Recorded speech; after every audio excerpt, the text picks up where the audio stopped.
வணக்கம் மேம். நீங்க வந்து மீனம்பாக்கத்துலேருந்து வரீங்க அப்படிதானே? ஆமா. ஸோ யார் ரெஃபரன்ஸ்ல நம்ம ஆக்ஸி ப்ளஸ் வரீங்க madam? Prabhuram and Abirami ma'am. சரி. அவங்க வந்து என்னன்னு சொல்லி அனுப்பிச்சாங்க உங்களுக்கு?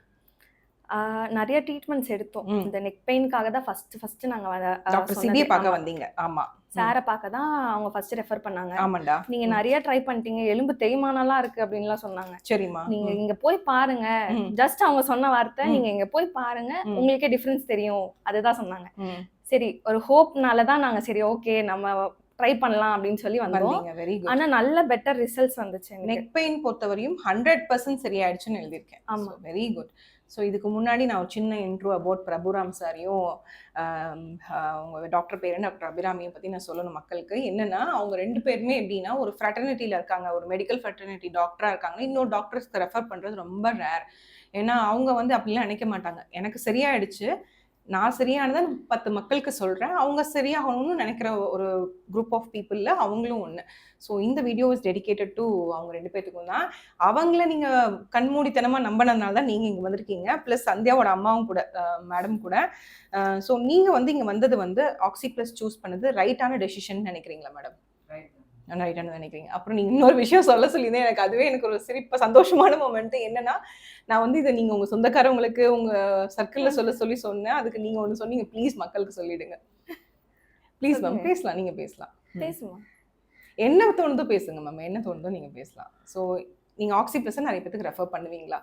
சொந்தக்காரங்களோட வெளியாளுங்க கிட்ட சொல்றதா ரொம்ப கண்டிப்பா அவங்க தான் அதை வந்து நம்பிக்கையோட எடுத்துப்பாங்க. ஆமா, நிறைய பேருக்கு ரெஃபர் பண்ணிருக்கோம். உண்மைதான். ஏன்னா நம்ம வந்து ஒரு ரிலேட்டிவ்க்கு சொல்றேன்னா அவங்க என்ன ஏதுன்னு 1000 கொஸ்டின்ஸ் வரும். அது இல்லாமல் இங்கே சரியாகுமான்னு ஒரு டவுட் வரும். இப்போ ஒரு தேர்ட் பர்சனுக்கு சொல்லும் போது அவங்க என்னன்னா பிளைண்டா ட்ரஸ்ட் பண்ணுவாங்க. இங்க அப்புறம் நம்மளை பத்தி தெரிஞ்சுக்க ஆரம்பிப்பாங்க, இந்த மாதிரி ரிசல்ட்ஸ் இருக்கான்னு பார்ப்பாங்க. சரி, என்னதான் நம்ம போய் பார்க்கலாமே ஒரு நம்பிக்கையாவது ஸ்டெப் எடுப்பாங்க. இப்போ நானும் அதுதான் ஆக்ஸி ப்ளஸ்க்கு சொல்றேன். எங்களை பத்தி ஒரு கொஸ்டின்ஸ் வரும்போது, இங்க போனா சரியாகுமான்னு ஒரு கொஸ்டின்ஸ் வரும்போது கண்டிப்பா இங்க அவங்க சார்ந்த மக்கள் யாராவது ஒருத்தவங்க இங்க வந்திருப்பாங்க. அதை பார்க்கும்போது அவங்களுக்கு ஒரு நம்பிக்கை வரும். மெயின்லி அதுதான் விஷயம். And with respect to health update, இங்க வந்ததுக்கு அப்புறம் ஒரு 3 விஷயம் இம்ப்ரூவ் ஆயிருக்குன்னா அதுல டாப் 3 என்ன சொல்வீங்கடா? ஃபர்ஸ்ட் 2 3 அந்த 1 2 3 என்ன சொல்வீங்க? ஃபர்ஸ்ட் வந்துட்டு அந்த ரொம்ப டயர்டா இருக்கிறது அது கம்மியா இருக்கு. ஓகே, அந்த டயர்ட்னஸ் வந்துட்டு கம்மியா இருக்கு. ஃபெட்டிக் improved. Very good. Second and 3? Second வந்துட்டு நெக் பெயின் ரொம்ப கம்மியா இருக்குன்றத விட இல்லன்னே சொல்லலாம். நெக் பெயினே இல்ல. ஆமா. ஓகேமா. ஏன்னா நான் 8 hours to 9 hours அந்த சிட்டிங் பொசிஷன்லயே வர்க் பண்ணனும். ஓகேமா. ஓகே. அந்த டைம்ல வந்துட்டு எனக்கு இந்த நெக் பெயின் வந்துட்டு இல்லாம இருக்கு. Improved 100%. Very good, very good. Next என்னோட periods issue. So more then a year நான் வந்துட்டு சஃபர் பண்ணேன் இந்த பீரியட்ஸ் வர இரெகுலரா இருந்து. சோ இப்போ வந்துட்டு எனக்கு அட்லீஸ்ட் ஒரு 2 to 3 monthsக்குள்ள வந்துருது. அந்த ஃப்ளோவுமே கரெக்டா இருக்குன்றதுனால எனக்கு அது ஒரு ஸ்ட்ரெஸ் ரிலீஃப் ஆன மாதிரி. ஆமா, மைண்ட் எப்போ பீரியட்ஸ் வரும்னு ஸ்ட்ரெஸ் ஆகிட்டே இருக்கிறத விட நம்மளுக்கு ஒரு கரெக்டாக சைக்கிள்ஸ் வந்துருச்சுன்னா அது பெரிய ஒரு ரிலீஃப். அண்ட் மக்கள் இதெல்லாம் என்ன நினைப்பாங்கன்னா, இதெல்லாம் என்ன ஒரு 10 செஷன் வந்திருப்பாங்களா, 20 செஷன் வந்திருப்பாங்களா? ஹார்ட்லி எத்தனை session Sandhya ma'am? Within 3 session. அது இல்லாமல் இது ஒரு எமோஷனல் மொமெண்ட்டாக நான் ஷேர் பண்ணணும்னா, லாஸ்ட் டைம் நான் வரும்போது நீங்கள் வெளியில் நின்றுட்டு இருந்தீங்க.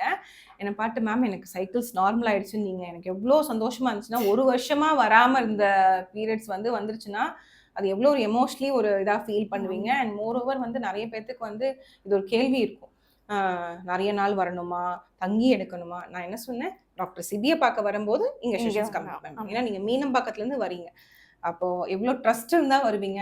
2 செஷன்ல இந்த சைக்கிள்ஸ் நார்மல் ஆனதுங்கிறது இட்ஸ் லைக் அ மிராக்கிள் தான். எனக்கு சந்தோஷம். ஏன்னா நீங்க வந்து அந்த கேள்வியை வந்து ஒரு வார்த்தை கூட கேட்கல. அந்த ட்ரஸ்ட், அந்த நம்பிக்கை அவங்க சொல்லி நான் இங்க வந்தேன், இங்க வந்தா சரியாயிடும். சோ அவங்க வந்து ரெஃபர் பண்ணது சிபி சார் மட்டும்தான். ஆமா. சோ நான் உங்களோட வீடியோஸ் பார்த்து உங்களோட இன்ஸ்டாகிராம் பேஜ் அதெல்லாம் ஃபாலோ பண்ணி அதுலதான் நம்ம என் மேம் கிட்ட போனா இன்னும் நம்ம வந்துட்டு, அதாவது சிபி சார் வந்துட்டு பாதி கிளியர் பண்ணாருன்னா மேம் கிட்ட வந்தோம்னா இன்னும் ஃபுல்லாவே சரியாயிடும் நம்ம. Very good. இன்ஸ்டாகிராம் ஃபாலோ பண்றீங்களா? ஆமா. நாட் ஒன்லி த நெக் பெயினை தாண்டி நம்ம வந்துட்டு ஃபுல்லாவே நம்ம ஹெல்த்தா வந்துட்டு 100% இம்ப்ரூவ் பண்ணிடுவோம் அப்படின்னு சொல்லி தான் நான் எனக்கு இதெல்லாம் எதுவுமே தெரியாது. எனக்கு ஒரு மெசேஜ் மட்டும் வந்தது, எப்பயோ எனக்கு அனுப்பிச்சிருந்தீங்கன்னு நினைக்கிறேன். நீங்க அனுப்பிச்சிங்க. நிறைய பேர் எனக்கு கம்யூனிகேட் பண்ணுவாங்க இன்ஸ்டாகிராம்ல, எனக்கு இந்த மாதிரி சைக்கிள்ஸ் நார்மல் ஆயிடுச்சு, ரொம்ப நாள் கழிச்சு வராமல் இந்த பீரியட்ஸ் வந்துச்சுன்னு. அந்த மாதிரி மெசேஜஸ்லாம் எங்களுக்கு பார்க்கும்போது யூஸ்வலி என்ன நினைக்கிறாங்கன்னா இங்கே வரவங்க பொறுத்தவரையும் எல்லாத்தோட ஹெல்த் அப்டேட்டும் என்கிட்ட ஃபிங்கர் டிப்பில் இருக்கும் மேடம். இப்போ நீங்க வரீங்க, உங்க பேர் என்ன, உங்க ப்ராப்ளம் என்னன்னு எனக்கு தெரியாம இருக்கிறத விட இந்த ப்ராப்ளமோட பரவாயில்லையே இவ்வளோ பேஷண்ட்ஸ் பார்த்தாலும் டாக்டருக்கு எங்க ப்ராப்ளம் என்னங்கிறது தெரியுதே அப்படிங்கறது நினைக்கிறதே வந்து ஒரு பெரிய விஷயம். அது வந்து நிறைய பேர் இப்போ இருக்கிறது இல்லை. அது இல்லை, எனக்கு வந்து அந்த இருக்கக்கூடாது. எல்லா கிளையண்டோட அப்டேட்டும் எனக்கு தெரிஞ்சிருக்கணும். ப்ளஸ் எல்லாத்துக்கும் இங்கே வந்தால் ஒரு பாசிட்டிவ் விஷயமாவது நடக்கணுங்கிறது நான் ரொம்ப கன்சர்ன்டாக இருப்பேன். அண்ட் தென் நீங்கள் வந்து அது யார் மூலியமான ஒரு டாக்டர் ரெஃபரன்ஸில் வந்திருக்கீங்க.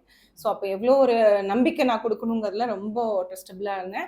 அண்ட் இது எல்லாத்தையும் மீறி எனக்கு வந்து அந்த மெடிசன்ஸை மிஸ் பண்ணாமல் நீங்கள் எடுத்தீங்க. வாங்கி அப்படி வைக்கல, ஒன்று கூட மிஸ் பண்ணாமல் எடுத்தீங்க. அதுவும் one of the reason for the results. And finally எல்லாத்தையும் கேட்குறது தான், ஆக்சி ப்ளஸ் இன் ஒன் வேர்ட்னா நீங்கள் என்ன சொல்லுவீங்க? ஹோப். ஹோப். பார்த்தீங்களா, நம்பிக்கை. அந்த ஹோப்பு தான் நீங்கள் மற்றவங்களுக்கு கொடுக்கணும். ஏன்னா வந்து அவங்க கொடுத்த ஹோப்ல தான் நீங்கள் வந்திருக்கீங்க. நீங்கள் கொடுக்குற ஹோப்ல தான் இன்னும் நிறைய பேர் வருவாங்க. ஸோ அந்த ஹோப் தான் நீங்கள் கொடுக்கணும்னு ஆசைப்படுறேன். Thank you so much madam. நீங்கள் வேறு ஏதாவது சொல்ல விரும்புறீங்களா? ஸோ உங்களோட ஹெல்த் அப்டேட் நீங்கள் சொல்லுங்கள் மேடம். நீங்கள் வந்ததுக்கப்புறம் வயிறு ரொம்ப ஃப்ளாட் ஆகிடுச்சுன்னு ஃபீல் பண்ணீங்க.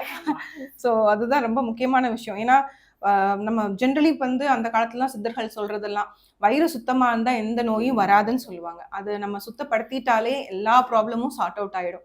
ஸோ நீங்கள் வந்து இங்கே வந்ததுக்கப்புறம் முன்னாடி விட கொஞ்சம் எனர்ஜெட்டிக்காக தானே மேம் ஃபீல் பண்ணுறீங்க? Very good ma'am, very good. சரிங்க மேம். நிறைய பேத்துக்கு சொல்லுங்கள் இந்த மாதிரி ட்ரீட்மெண்ட் இருக்கிறதெல்லாம். நீங்கள் தான் நிறைய பேத்துக்கு நம்பிக்கை கொடுக்கணும்.